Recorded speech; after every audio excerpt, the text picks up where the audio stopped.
kag sa numero 1 sa mga balita sa buong adlaw.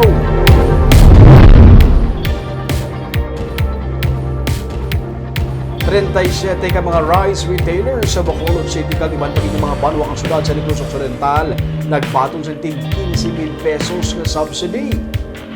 Ini may kaangtanan sa pagpatuman sa Executive Order 39 nga nagamando sang rice price cap sa bugas, 41 pesos sa regular milled rice kag 45 pesos para sa well-milled rice. Sa profiling nga ginpatigayon sa Department of Trade and Industry, may 1,241 ka rice retailer ang na-profile. Sunod sa kay Reginald Hudieres, ang pamuno sa Consumers Protection Unit ng DTI, 37 ang ilan nakitaan nga nag-comply sa price ceiling. Sunod sa kay Engineer Albert Barogo sa Department of Agriculture, manubo pa ang compliance sa retailer sa Negros kag nagalaom sila nga kung tani madugangan ang mga nagakomply agud nga madamo-damo man ang mahatagan sang ayuda. Sunod sa DTI, iniyang una pa lamang nga batch nga magabaton sa bulig. May mga retailers nga yara sa proseso sa pag-comply kag ini sila ang magabaton man sang subsidy. Ang DTI upo ng Department of Social Welfare and Development sa idalom sa Sustainable Livelihood Program sini ang nagapamuno sang distribution. Sunod sa DA, magapadayon ng ilang monitoring.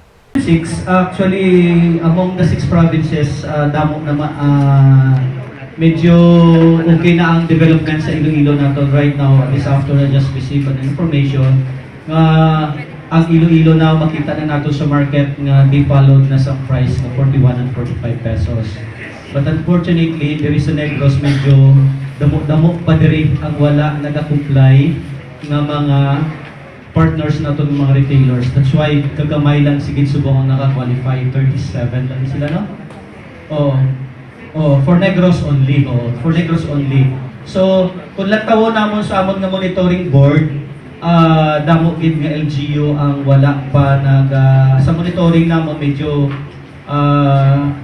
lapaw pa sila sa prices nato laging set. Bale, may post-monitoring pagkikita.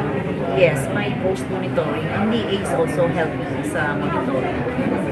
Ma'am, ano yung mga kinahanglan na requirements para makakuha sa payout? Number 1, ang sa among guidelines are registered retailers, registered sa ABI, business name, and at the time of the monitoring are compliant with EO na nag-comply nila.